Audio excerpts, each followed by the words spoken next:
Good morning students.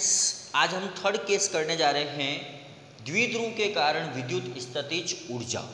ठीक है, अब देखो हम द्विध्रुव के कारण विद्युत स्थितिज ऊर्जा का आकलन करने जा रहे हैं। इसमें हमारे पास में विद्युत क्षेत्र है, इसमें हमने दो आवेश रखे हैं, प्लस क्यू और दूसरा आवेश माइनस क्यू।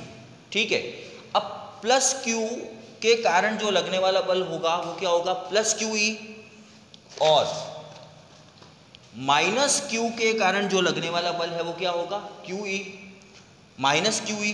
ठीक है, और दोनों आवेशों के बीच की डिस्टेंस कितनी है, 2a है।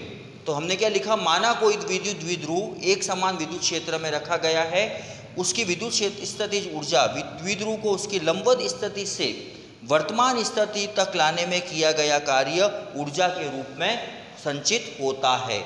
ठीक है, मतलब इसको हम 90 डिग्री से थीटा के केस में लेके आएंगे तो वो कार्य ऊर्जा के रूप में संचित होता है, तो उसको विद्युत द्विध्रुव की स्थितिज ऊर्जा कहा जाता है। Now D W is equal to tau dot D theta, और टाउ का मान हमने किया गया, पता है हमें कि टाउ इज इक्वल टू क्या होता है, पी साइन थीटा होता है। तो किया गया कुल कार्य 0 से W, D W is equal to 90 to theta tau dot D theta. हम जानते हैं कि टाउ का मान कितना होता है, पी ई साइन थीटा होता है। यहाँ पर हमने डी डब्ल्यू का इंटीग्रेशन किया तो कितना हो गया, डब्ल्यू, जहाँ पे इसकी लोअर लिमिट 0 से डब्ल्यू है, इज इक्वल टू 90 से theta P sine theta dot D theta.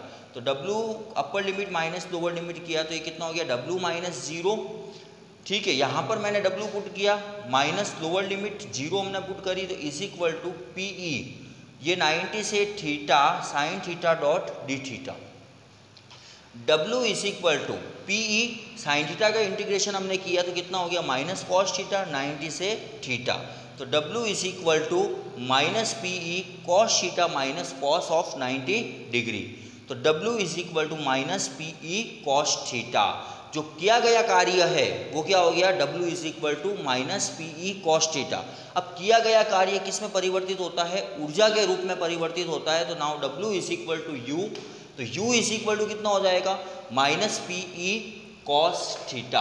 ठीक है, अब देखो विशेष स्थिति, अब मैं यहाँ पर इसको जो द्विध्रुव है उसको मैं अलग अलग एंगल से रोटेट करता हूँ। तो विशेष स्थिति में जब theta is equal to 0 degree होगा तो cos of 0 degree is equal to 1, cos of 0 degree की वैल्यू हमेशा कितनी होती है, 1। Now U is equal to minus P E, ये क्या हो जाएगा, मिनिमम।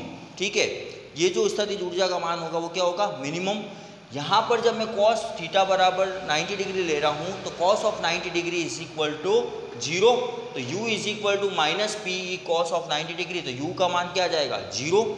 और जब थीटा इज इक्वल टू मैं 180 डिग्री लेता हूँ उस केस में cos of 180 degree is equal to minus 1। Now U is equal to minus P E cos of 180 degree, U is equal to minus P, और ये cos 180 degree का मान कितना होता है, माइनस 1 होता है, तो ये U is equal to P. ये स्थितिज ऊर्जा की मैक्सिमम वैल्यू हो गई। जब आप U और थीटा के बीच में जब ग्राफ ड्रॉ करते हैं तो माइनस पी ई से 90 तक और 90 से इस तरह हमें फाइंड होता है।